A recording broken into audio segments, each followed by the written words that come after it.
guys, it's Kevin again, and in this video we're doing Arrow Season 2, Episode 8, The Scientist. This was a fantastic episode. I thought this episode was perfect. There was a lot of really great stuff in it. The only thing was that there was no Laurel in the whole episode. I don't know where Laurel was. Frankly, I don't give a shit because she's not one of my favorite characters. And all she really does is create conflicts, but from that, this whole episode was amazing, and I cannot wait to see where it goes, and it's only part 1 of a really big finale. Next week is going to be awesome, and I'll get to that, but let's just get to the episode. So pretty much, this episode, the main plot had to do with Barry Allen, who, let me just say, Grant Gustin is great to this cast. I really hope that The Flash does not happen, because I don't want to see Barry Allen leave this show. He fits so well in this show, and just the way he started, the first scene we see, he's late. He's late for it, and it's just typical Barry Allen, and I'm like, that's a perfect intro right there. Because he just shows up late, and he's like, I'm Barry Allen, and he's like, who are you? And I thought that was funny.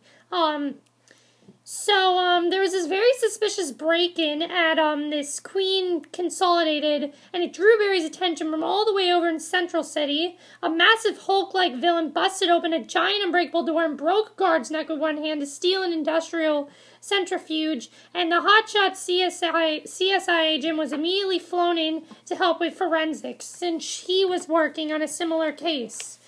So that is not hotshot CSI assistant broke the rules and called out sick to investigate the Queen Consolidated case without permission.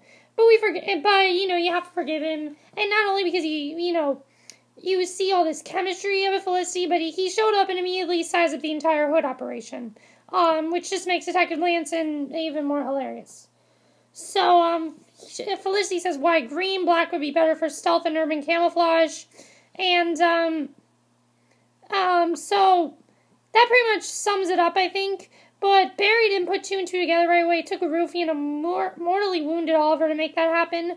So the most interesting thing here that I definitely thought was very interesting is that pretty much, Barry and Felicity have a really great chemistry in this episode. He asked her a very distinct question, which I was this was very interesting. Probably the biggest part of the episode is when he asked her this question. He's like, do you like Oliver? And, she's like, no, I don't like, you can kind of see that she does, but she doesn't want to admit it. And again, I've said it before, she does not want to admit that she likes him. And I really hope now that Oliver and Felicity don't get together, because Barry and Felicity have this amazing chemistry, and if they don't get together at some point before this season ends, I'm going to be very surprised, because I definitely could see them getting together, and I definitely do see that, and I thought that was great. So, Oliver also has this history with this sort of Hulk smash character who has invaded Starling City, and pretty much, Brother Blood has been injecting the serum into the citizens of Starling City via his blood drives, which is pretty, shitty because those people are just being good, Samaritans and all. One of its new victims was Roy's short-haired girlfriend's friend Max, which is why Oliver shot him in the leg. He didn't want his sister's boyfriend butting in. I mean, that'd be stupid.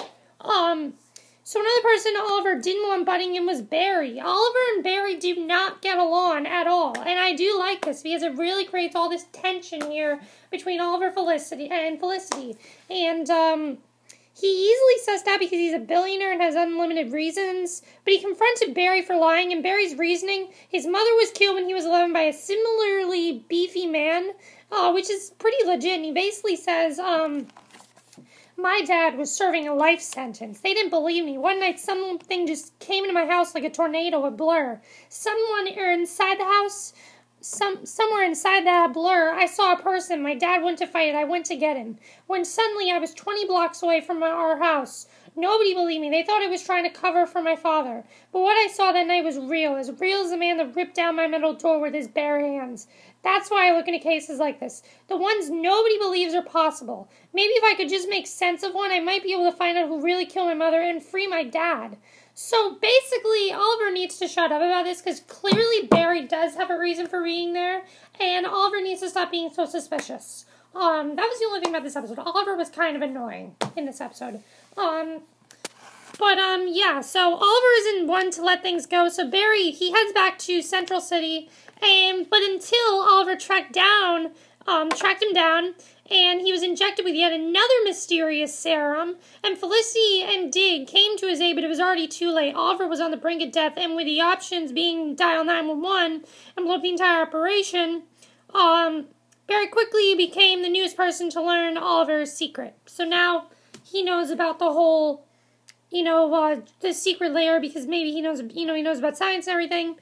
And it basically ends with Felicity saying, "Please save my friend." So and Felicity's in tears when she said this. So Oliver, obviously, he's going to be okay. But it was definitely really cool to see this because this was awesome right here. When he just was like knocked out, I'm like, that's awesome. That's awesome right there because honestly, he deserves it. He was being a douchebag in this episode. And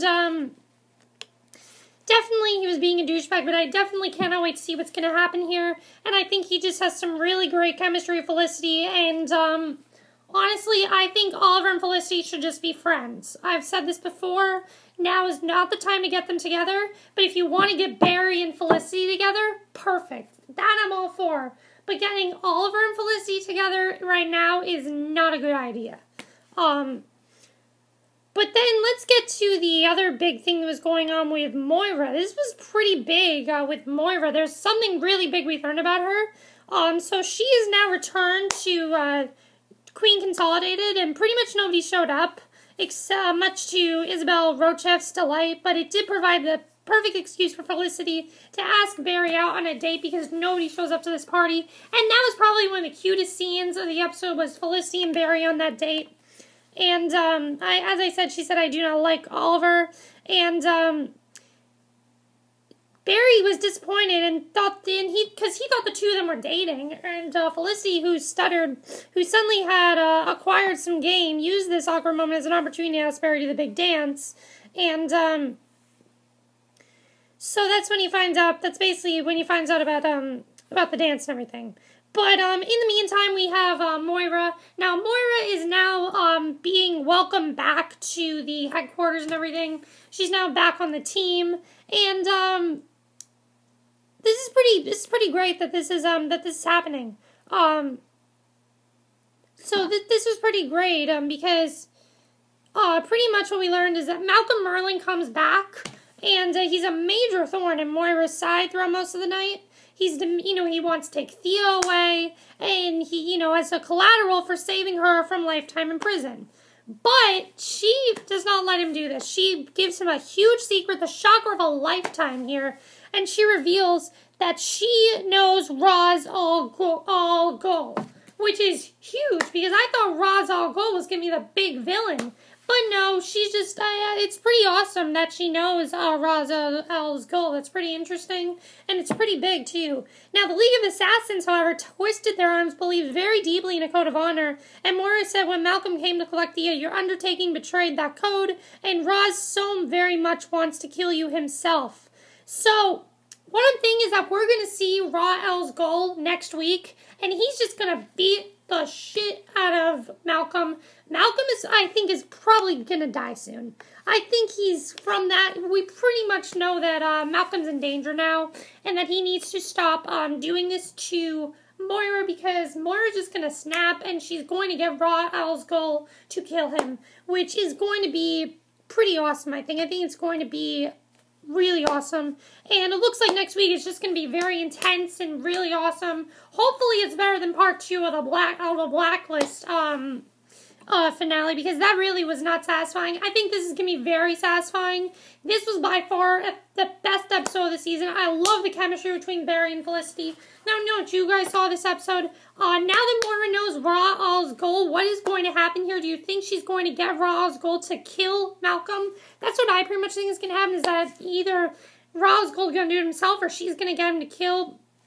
She's going to get him to kill him, and that should be interesting to see. And also, do you want Barry and Felicity to get together? I definitely want that. I think it'd be really great.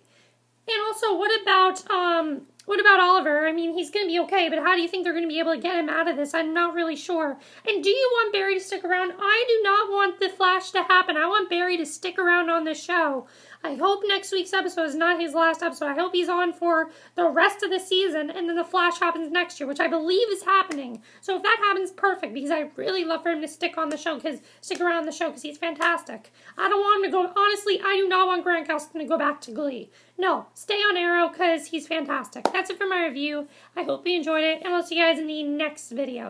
Okay, bye.